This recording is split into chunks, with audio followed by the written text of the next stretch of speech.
Welcome to the podcast of the US Seafood Consumer Sentiment Report. We're going to talk about an interesting report we did on US seafood. I'm Matt Craze. I work in the seafood industry. I have a firm called Spheric Research, and we look at all aspects of the seafood industry. And I'd like to introduce the person I'm speaking to today. Hello, Matt. Yeah, so I'm a marketing and strategy guy, and I work with clients in the food industry in general. And you and I hooked up a couple of years ago to do a lot of work together, and we started investing in developing this report together. So it's been really a fun journey. Absolutely. And I met George doing a lot of strategy consulting work. And we worked on actually projects across multiple industries. And then I had this specialization going on in seafood, and I sort of slowly pulled George a little bit into the seafood space. George was already has extensive background in the seafood industry. And that's really how we came to think of coming up with this report. So that really brings us to the topic of today, the US seafood market. George, obviously I remember, but why did we get into this thing? Well, I think this is a surprisingly large industry for one that has not enough focus on the consumer. I think everybody we talk to is interested in production. You know, what are the quantities? What are the pounds? How much is being imported, exported? And people aren't talking about the consumer, and that's where it's at. So we recognize there's a real need. Everybody we talk to has said there's a need, and so it was a great opportunity to satisfy that need. So that's how we started. No, absolutely. And I came in from I've been involved with the seafood industry more or less. So I'm guessing about 2005, I had my first contact with Norwegian salmon farmers. I was working for Bloomberg. I was a commodities analyst, and then I joined Bloomberg to sort of do the data and information piece on commodities. Seafood slowly came up on the radar. The Norwegians were just beginning to get quite influential. But more lately, the US seafood market has been the most dynamic market, and it's the one that's changing the most. So you have this, typically 10 years ago, we'd think of, for the Europeans, the salmon market would be Europeans eat at home, Americans eat in restaurants, eat seafood in restaurants. And then we had this whole COVID period, and that's sort of flipped around, but we think that it's been changing for a longer period of time. I think one of the things that we found in this study was really interesting. Firstly, the impact on culinary culture of sushi has been amazing, because virtually any young people, so anyone who's Generation Z or millennials, loves sushi, and that has translated into greater interest in seafood in general. And I think what we saw more recently with COVID is that people had to eat at home. They couldn't go out, and they started overcoming their apprehension about cooking seafood, and they started cooking, not sushi, but cooking seafood at home. And we saw a great lift, and we think that's going to become part of what drives ongoing growth in at-home consumption. It's been very interesting. Yeah, no, for sure. It's changing really rapidly. So when we did this report, again, George, talk us over a little bit why we thought there's a lot of good information out there about this industry, but there are some gaps too. Sure. What were we looking at? What did we think could be done that hadn't been done until now? Quite a bit. So first of all, if we talk from the quantitative standpoint, the best available data is what is known as scan data. So that is people go to the supermarket, and they pay for something, it's scanned, and that data is added up. And people's opinion about the size of the market is based on that. And what we realized is that actually only represents half of the at-home market. There's a whole entire 50% of the at-home market that is never scanned, because people buy it at small grocers or fishmongers or down at the dock or at certain retailers who don't participate in that. So first of all, there was a quantitative element. And then there's also a qualitative element, which is what's actually in the mind of the consumer. What do they think about when they think of salmon or shrimp or seafood in general? And what thoughts and emotions are they bringing with them into the supermarket? And what is that journey through the supermarket, and how does seafood play into it? So all those pieces were missing in our understanding, the industry's understanding. We thought there was a need to satisfy some of that. Right. And you brought a specific skill set to this exercise, because obviously, if not, somebody would have done it. So just talk us a little bit through the process of how we approach this in a different way. Yeah, so as I mentioned, I have a marketing strategy background. And when we think about growing any type of industry, any type of business, we always start with the consumer. And I find it useful to do both qualitative and quantitative research, as we did in this report. So we started with interviewing about 60 consumers for an hour each. I mean, you and I both did these interviews, and we figured out really what's in their mind, and we unpicked it. And there was a bit of structure to those interviews. We can talk about that later. And then we did a national quantitative survey of 1,000 consumers, which is representative of race, gender, age across the country. And that allowed us to have the depth of data to really prove some of the hypotheses that we had come up with. So there's a lot of data that goes into this synthesis, which gets produced as a report. Yeah, I remember that in-depth interview process really well. One of the things that struck me, being a British person, I've spent quite a lot of time in the States, but I don't know it that well. And it was quite interesting that you would interview people from inland states who don't really have much of a relationship with seafood. But then you get people, we were interviewing people in Washington State, and even though they claim that they don't know anything about seafood, they would start talking about all these things that they came from just down the road, right? It was amazing how many people would say, oh, actually, my grandfather is from Alaska, and he grew up on a fishing boat. And like the people have these connections, particularly coastal people, have these amazing connections to the sea, and it's part of their heritage. And I actually think one of the reasons that we discovered that people on the coast eat more seafood is that I think so many people have some type of personal connection to the ocean. It's really fascinating. Yeah. And we're right now, we're sat in outside of Gloucester, Mass. Outside of Gloucester, really. Boston, but Peabody, which you're lucky you actually know how to say that, because somebody told me the other day. Otherwise, I would have said Peabody. Well, you don't. Since you're not from here and I am, I'll tell you, we're down the street from Gloucester, Mass. Gloucester is the historical fishing capital of the United States, and it's a small town. It's a small city now, but really a small town that has lost 10,000 men to the sea in 400 years in fishing. And you do the math on that, it's some staggering number. You calculate how many fishermen were lost to the sea, and it's just culturally very important. And so it's appropriate that we're sitting outside of Gloucester today. Yeah. And I've been going in and out of supermarkets and looking at what seafood they've got on the fresh counter, and I've noticed there's a lot of cod and hake. Yeah. Would I find that if I went to another store in an American city, or would it look different? Yeah, we were talking about New England and the fact that in different parts of the States, people eat seafood in different ways. And that's something that for me as a British person, I think in Britain we probably, the seafood consumption doesn't change massively from one area of the country to the next. But here in the States, it seems to have a huge influence on... It was quite interesting. I mean, the people who live at or near the coast eat considerably more seafood than the folks who are inland. And when people travel to the coast, they eat considerably more seafood when they're at the coast than when they're at home. So there's definitely a coastal element. And one of the things we learned about how people think about seafood is there's just this very deep and colorful association with coastal towns and coastal vacations and so forth. Yeah, no, that's super interesting. And it's in a way, it presents a conundrum for the seafood industry in a way where they want to say if they're going to start producing things from, or they're going to start to talk about how aquaculture works and how maybe the shrimp that you're eating doesn't come from just down the road, but it may come from Vietnam, or salmon comes from the Faroe Islands, not from a local river, and people, not everybody seems to know that.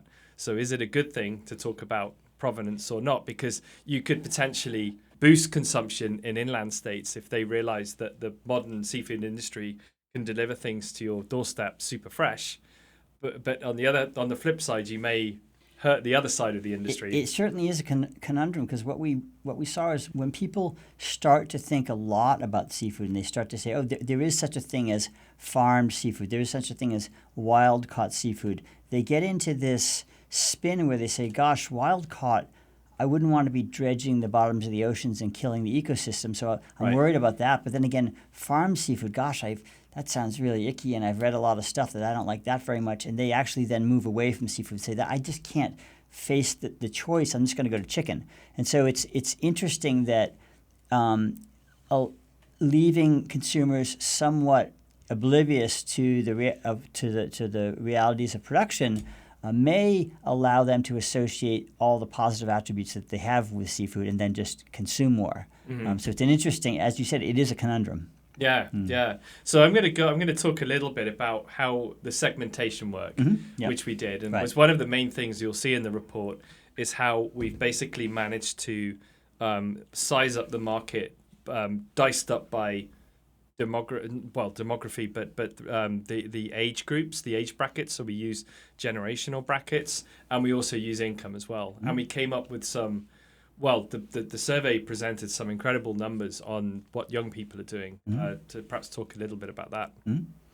Yeah, it wasn't for no reason that we ended up segmenting based on age and income. What we do is we say, what matters is consumption levels of seafood. And so let's figure out what most drives that. Is it race? A little bit. Is it location relative to coast? Yes, somewhat. We looked at lots of variables, but the things that drive it the most or predict it the most are, in fact, age and income. And what we found is, the younger groups, meaning millennials and Gen Z, particularly in the middle and high income, consume 3 times more seafood than the older segments, particularly in the lower incomes. And so we found age matters and income also matters. And I'd be happy to talk about why that is, but it's fascinating how different the consumption profiles are by segment. Yeah, let's just lock in on the young people for a second. That was the big one for me.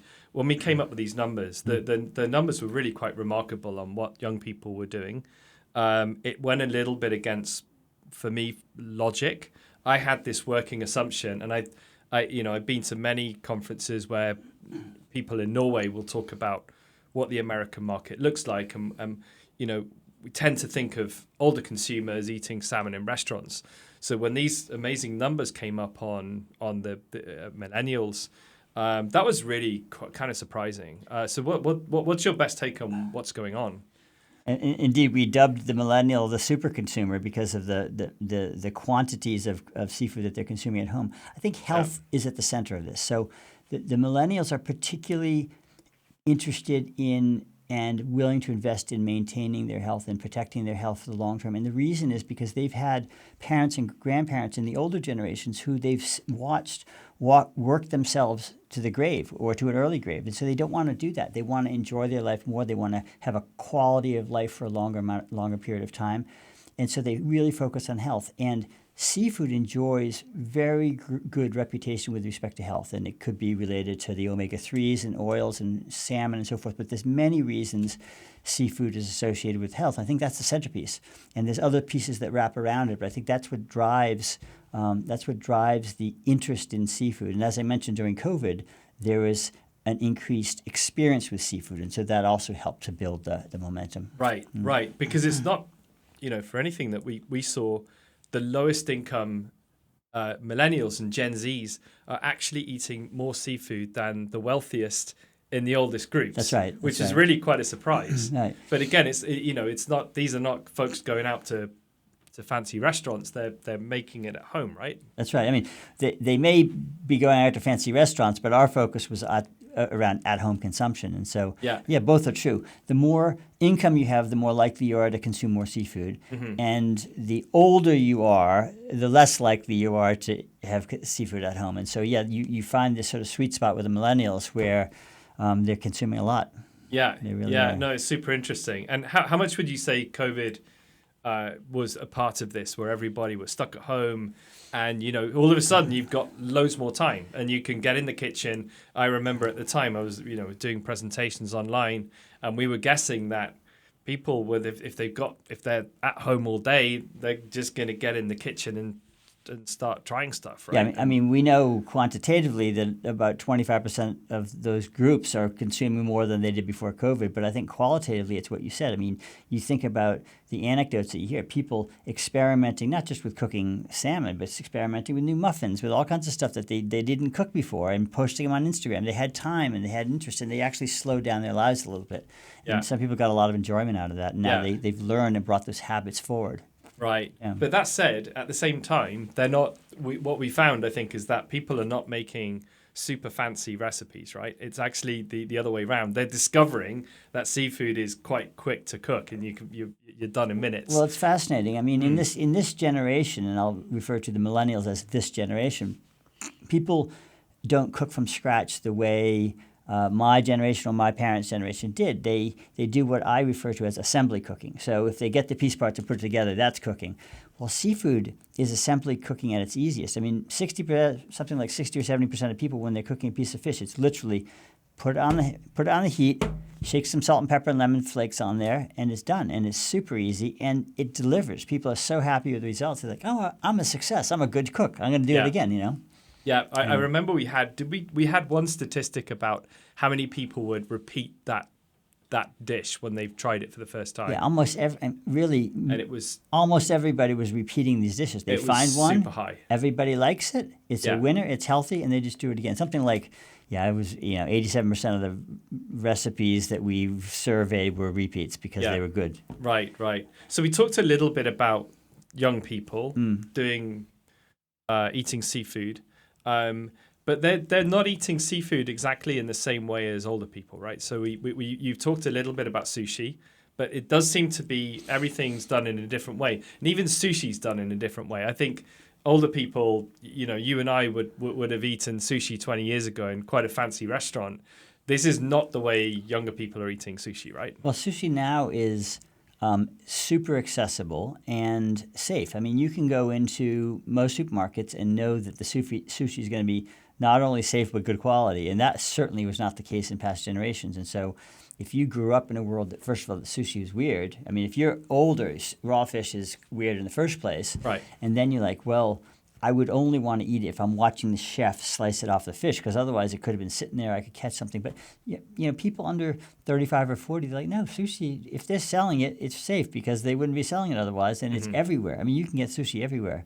It's the fastest growing, I think it's the fastest growing category in the supermarket. I mean, we looked at some Kroger information. It's amazing. Yeah. And we have a little bit of our own data on sushi trends as well. We certainly do. And we looked at not only do you like sushi, but when we specified, do you like a wide variety of raw fish? We're not talking about eggs and cucumber. We're talking about raw fish. And like, people love it. People love sushi.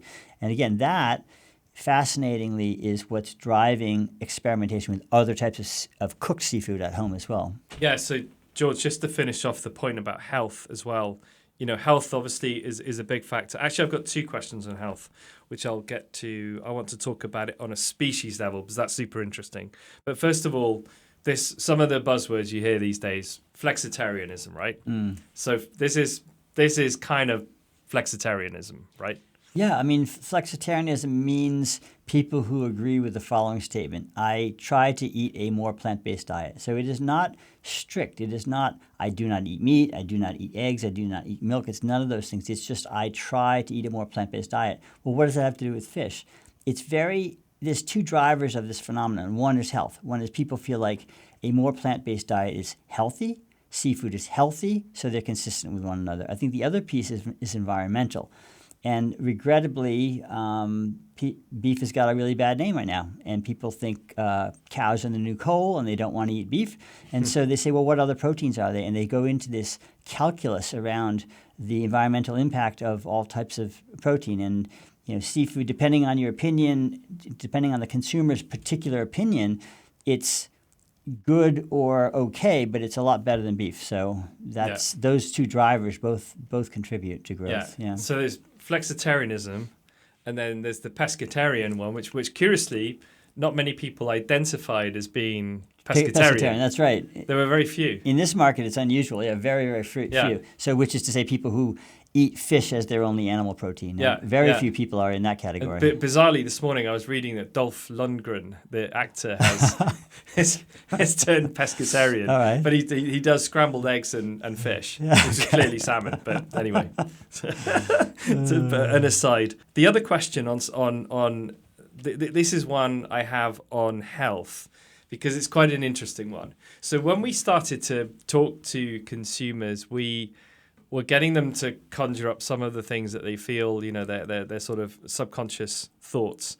And we segmented it by the different three of the main species, which are salmon, shrimp, and tilapia. And the salmon ones, there was a lot of it that was about health, right? It's the omegas, and at the same time, the seafood industry's seen this incredible increase in the amount of capsules and the doing omega in pills. But with shrimp, there was a different dynamic. Not many people were talking about health. And so there's different things going on there. Like let's start with the commonalities, okay? So Yeah. if you let me just talk a little bit about how we did the research, and then I'll talk about the commonalities. So we asked each of the qualitative interviews that we did, the 61-hour-long interviews. We asked the person to spend an hour making a collage to express their thoughts and emotions about seafood, but not to show any pictures of actually seafood. And the reason we don't want pictures of seafood is we want them to use other types of images to bring out their emotions and metaphorically. And so just to give a little bit of colour to what George is saying, we got things like you would have stormtroopers for farm fish and all sorts of crazy stuff. But then you'd have positive things as well. Oh, yeah. You'd have palm trees, and you'd have family gatherings, and you'd have, elegance and fancy restaurants, fit people. You'd have all kinds of, beautiful sunsets, little cabins with rowboats by the ocean, all kinds of stuff. And not a fish to be seen, because that was the rule. You can't show seafood. Yeah. So there was a few categories of themes that came out of this. One is around health. We've talked about that. One is around romantic notions of fishing. People have this image of a fisherman going out at the crack of dawn with the seagulls flying around and just enjoying his life so much as a fisherman and bringing the fresh catch back to the dock. So there's all versions of that. There's versions of beach holidays, and particularly tropical beach holidays. And that one tended to tilt more towards shrimp, because that's where people often enjoy shrimp, in the Caribbean or Thailand, or whatever. And there was certainly a category around this being a special, a little bit more high-end, a little bit more expensive type of food, and that matches up with also that it's seafood is associated with family gatherings and sort of special times with friends and family. So these are the positive sort of associations and themes that we saw. But there's also what we sometimes call the dark underbelly, or the misgivings that people have about seafood, either through their education or miseducation about seafood. So people are concerned about the state of the oceans. They're concerned about the healthfulness of farmed seafood, about things that they have read or heard that there could be forced labor involved in trawling ships or illegal trawling, those kind of things. So most people have a little bit of a hesitation, as well as all those very positive attributes associated with seafood. And yes, it is true that those little themes vary by seafood type, as I mentioned with shrimp, but there are more commonalities than there are differences. Yeah. It does seem that salmon is really in the glow of the health trend, and it's got the omega thing the omega 3 is super powerful. It's very well known. It's very well known, and people associate omega 3 with heart health, and they associate omega 3 with salmon. It's a very easy equation. Yeah. Yeah. And the shrimp industry doesn't seem to be in that glow as much. They're not in that glow, and they also have the shadow of maybe an older perception or misperception that there's a cholesterol issue with shrimp. Yeah. I don't know the facts of the matter, and the facts of the matter don't count as much as what consumers believe, and so that pulls shrimp back a little bit. I think it's surmountable, but it's something to overcome. And a little aside as well, not quite part of something that came up in our survey was we'd often, in those 60 interviews you mentioned at the beginning, a lot of people, we'd ask them, what types of seafood do you consume? And they would say, oh yeah, I eat this fish and I eat that.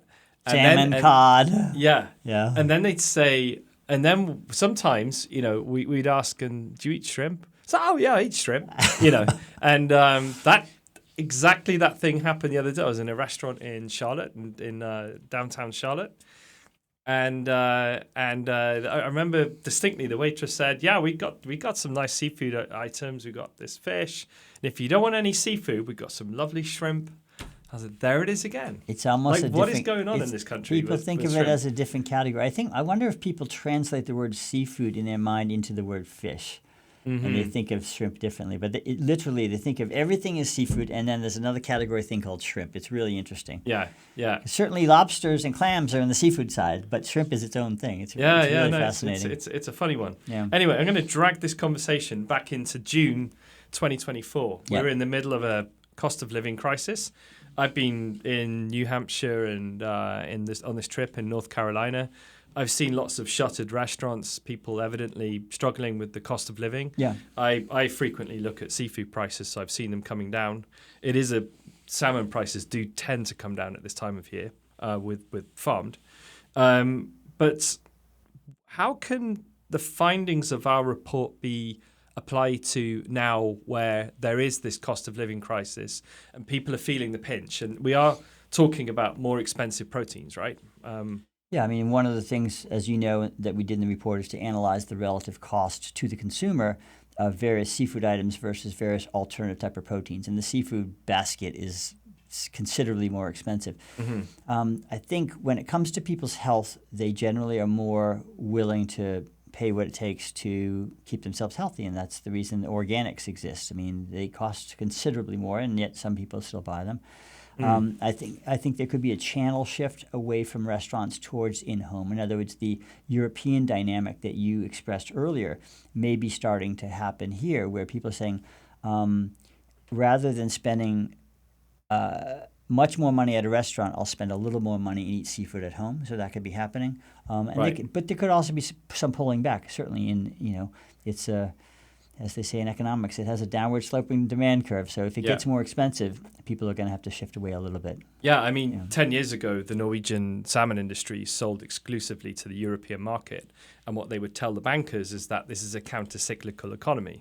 Because when most salmon's eaten is a midweek meal in most northern European countries, and when the economy is not so great like it is right now, people will not go to a restaurant. They'll make a fancy, like a slightly more elegant meal with salmon or something like that. So consumption actually tends to go up. And that's the interesting thing, isn't it? That is, as the US seafood market seems to be transitioning to a much more significant at-home market, that we might start to see some of these trends. We've talked a lot about salmon and shrimp. I'll mention something about tilapia, which is interesting. I mean, a lot of people recognize tilapia as good, clean, affordable seafood protein. I mean, people liked it. But for those people who grew up poor and they associate it with their mom was a single mom, she had no money, this is all she could afford, that seems to overcome the fact that they actually really like the fish. And as an adult, they shy away from it. Now, many people did not have that childhood experience, but it's something that we discovered for people who did. They're not going back to tilapia. They've left that town. You know? But would that be more? Is a little bit more part of this premiumization trend in the last few decades, right? Like if you go to, I think peak tuna, canned tuna demand was early 1990s, and now it's all about these big monospecies, and they are more expensive than canned tuna, right? That's right, and it's a different experience. A fresh fish fillet is a very different experience than canned tuna. I mean, we've talked about this. This is a fresh and frozen seafood report, but we have made some observations about what's going on in canned fish, and there is a little bit of a premiumization going on there as well, as we explored in a couple of case studies. That's right. Yeah, there's a super interesting thing going on there with the posh cans and a very unusual trend with younger people, and which is a lot of fun. Tinned fish date. Tinned fish date, yeah. No, I'll give some kudos here to Emily D'Souza who pointed that one out to me. That was fantastic. That was very good. So just on this health topic, seafood does seem to have this slightly aspirational, because when people talk about their health, there is this aspirational element to it, right? And if you talk about, if you say to somebody how many times do you eat seafood, it's like saying, how many times do you go to the gym? Yeah. And there's a disconnect. And I was listening to some of the presentations at a seafood conference the other day, and that happened in Norway. And somebody just brought up this topic, so I've got it really top of mind at the moment. So the disconnect between what people say they do and what people actually do, right? It's fascinating. When it's a product or an activity which is deemed healthy or positive, people exaggerate, and when it's deemed unhealthy, people minimize. I mean, I go to the doctor and they say, how many drinks do you have a week? And I look at my shoes. So, but the running one is a good example. If you ask people how often do you go to the gym, they'll say, I go twice a week. And if you say, when did you actually go to the gym last? They go, well, I was really busy last week. It's been a couple of weeks. And so that dynamic is also at play with seafood. So when we ask people, how often do you eat seafood a week? They'll tell you, when you add it up, it's 80 times a year at home, 80 times a year, so almost twice a week, which doesn't make sense to us when we looked at the numbers. But when we said, what's the last time you actually had seafood at home, and we add all those up, what we realize is it's more like 40 times a week. Actually, 40 times a week for the millennials and less for some of the other groups, which makes a lot more sense. So that little story illustrates that people consider seafood to be healthy. They're wanting to exaggerate the quantity that they consume. So talk us through a little about how we used that understanding and we baked it into the questioning that eventually ended up in our market sizing exercise. Absolutely. I mean, if you do a simplistic market survey and say how many times a week do you eat seafood, how many times a week do you do anything, you know that there's going to be noise there. So we deliberately used that question, how many times a week do you have salmon, how many times a week do you have shrimp, how many times a week do you have tilapia. We used that data to get the relative market shares of the different types of fish. But we used a different question to figure out actual frequency, and that question was the one I mentioned before. When's the last time you bought seafood and consumed it at home and prepared it at home?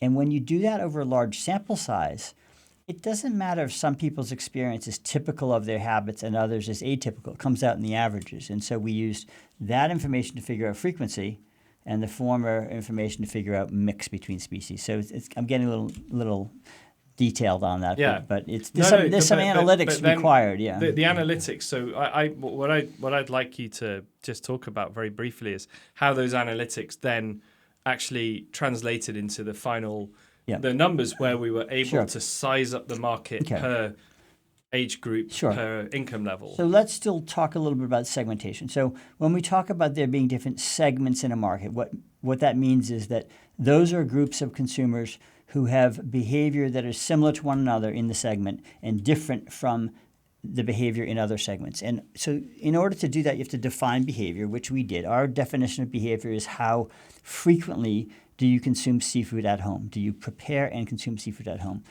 And so we calculated that all, and we figured out, as discussed earlier, that there's a different frequency by age, there's a different frequency by income. But, if you're selling fish, you want to know how many pounds people are consuming. And so we then took that frequency information by segment, and we said, well, good. We got a dozen segments.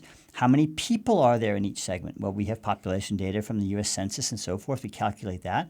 And then we calculate out pounds per serving, and we actually can carve up the 3 billion pounds of seafood consumed by segment. So if you want to go after the millennials, you'll learn that even though they're only a third of the population, they're half of the seafood. So, and that's the reason we did all that analytics in the report, because people who are marketers need some quantification around what the opportunity is. Right. Yeah. That's very good. And we've talked a little bit about the age groups, the generations. Mm-hmm. So we kind of divvied it up into Gen Zs, millennials, Gen X, and baby boomers and older. Mm-hmm. Let's talk a little bit about the other part of it, which is the income level. Yeah. I mean, it's really not that much of a surprise that you would see much higher seafood consumption for higher income earners, right? I mean, there's two dynamics at play. One is direct and one is indirect. So the direct dynamic is seafood costs more than other protein. So if you're on a limited income, you're going to have to consume less of it and more of something that's cheaper. That's a direct impact. There's a secondary level, which is the following.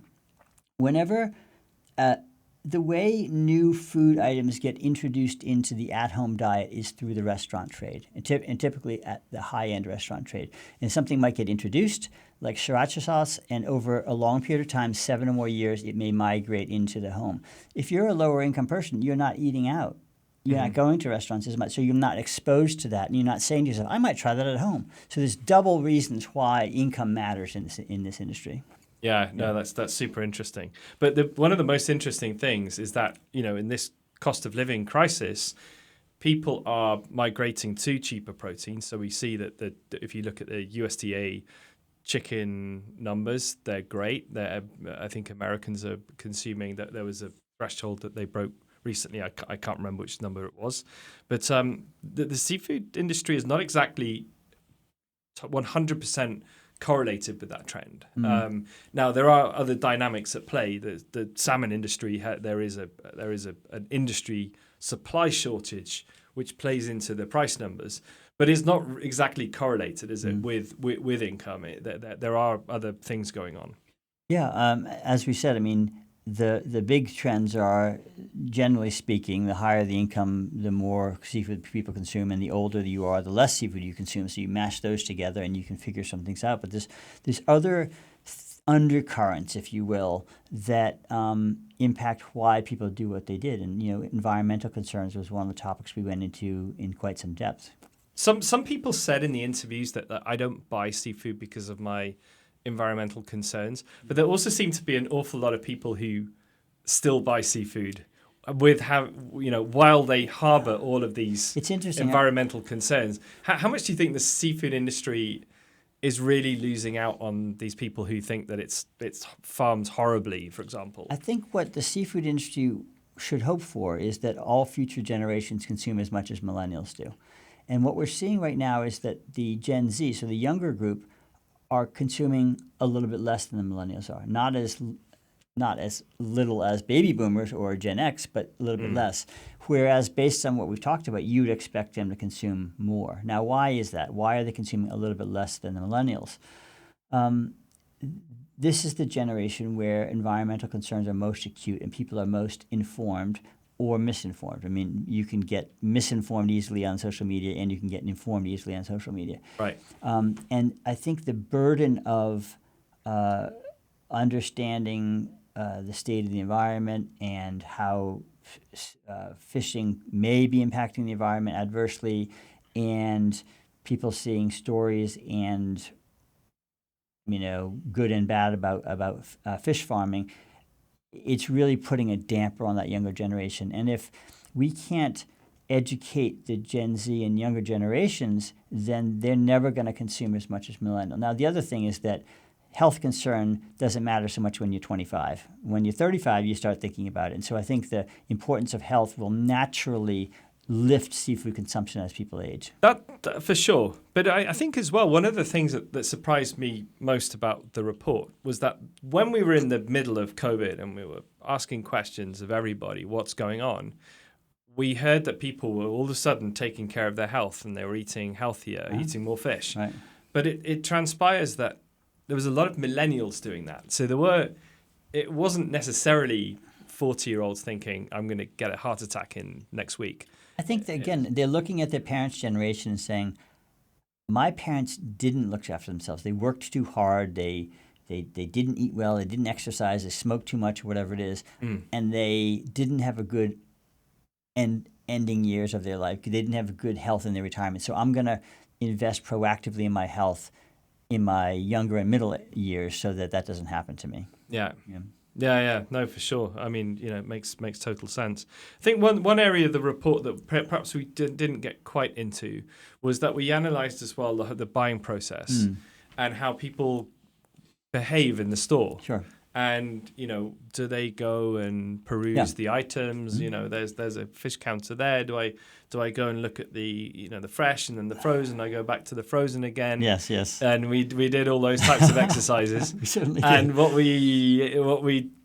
we concluded was something a lot more straightforward. That people go in with a plan. So let's talk about what buying process means. Sometimes in marketing we talk about it as the customer journey. So what are all the steps from the time that the idea comes to you that I'm going to buy some seafood for dinner or I'm going to buy a new car, whatever it is, all the way till you actually purchase it.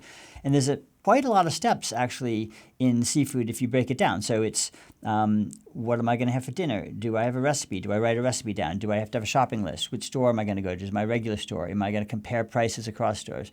There's a lot of steps, and we analyzed all that.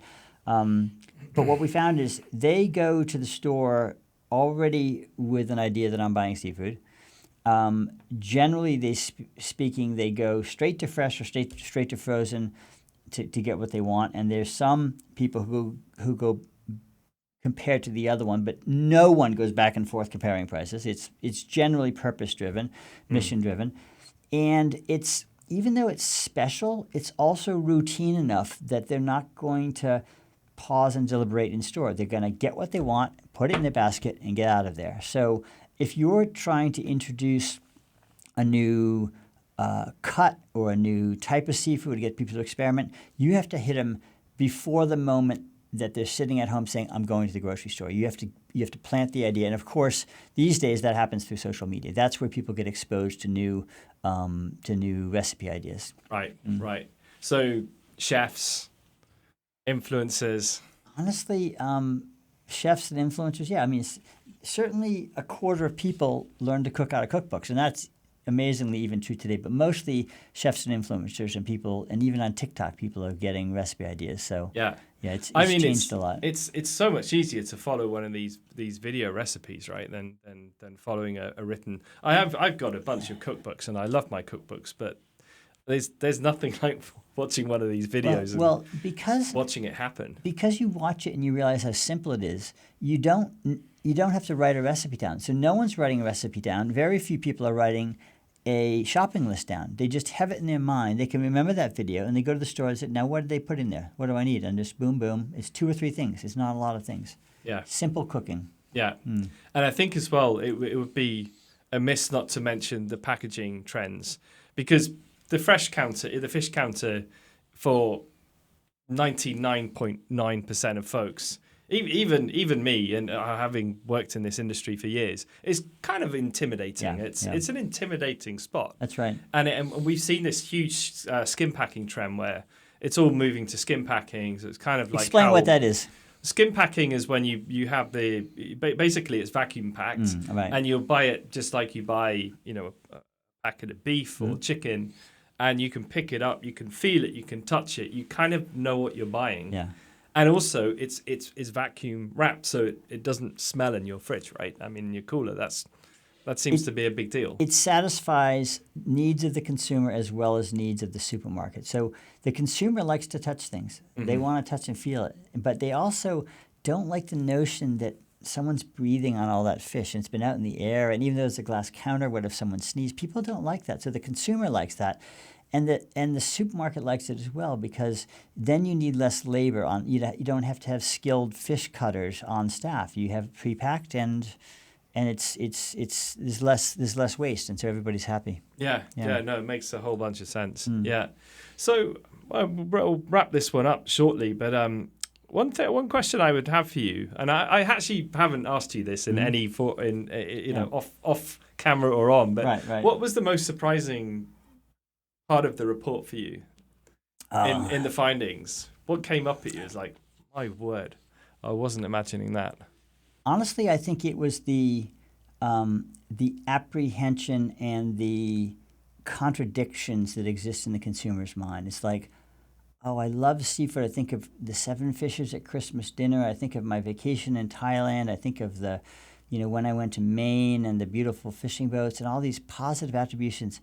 But the depth and how visceral the concerns are about the environment, and a lot of people really don't like the notion of fish farming, even if they don't know anything about fish farming. Mm-hmm. And those concerns are real, and they do steer people away from the category into it's just too hard to think about. I'm just going to get chicken. And so that was a surprise to me. And I think it's something that to overcome that, you probably have to focus on the positives, but it's a real factor in this industry.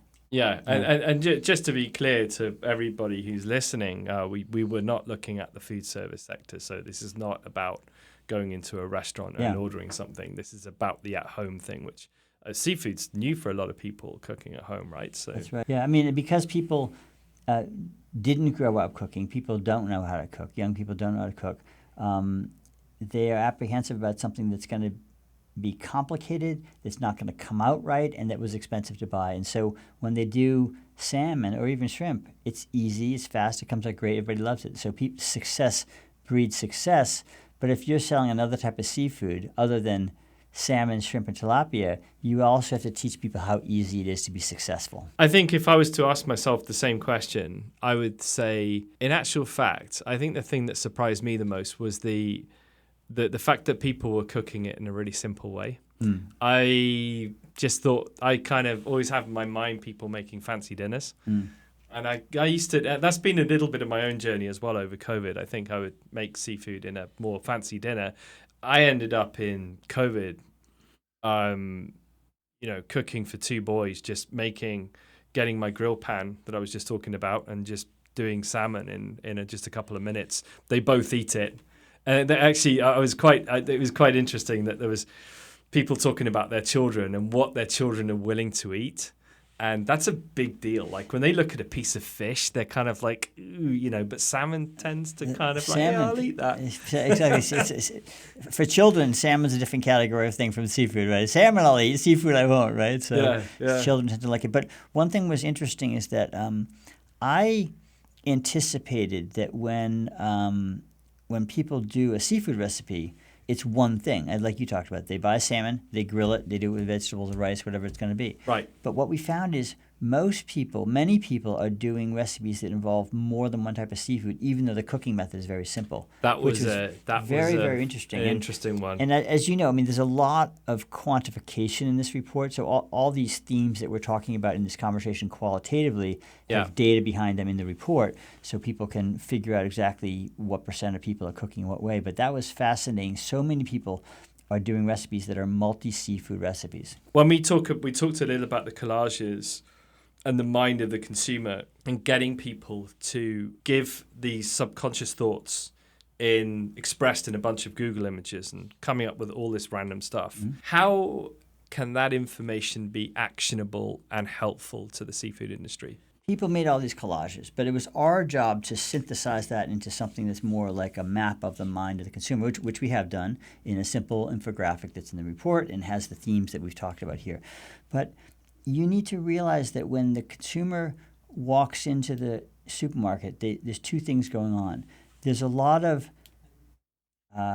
romantic and positive associations and emotional associations that they bring with them, and there's also the cut and dry practicalities of, I'm here for dinner, I know what I'm getting. I'm getting a pound of shrimp to make that recipe I saw on TikTok this morning, and it's going to be in and out. And so you need to both if you want to encourage the consumer, you need to be dialing up a recollection of those emotional associations at the moment that they're in the store, and you have to be directing them before they get to the store if you want them to change their behavior.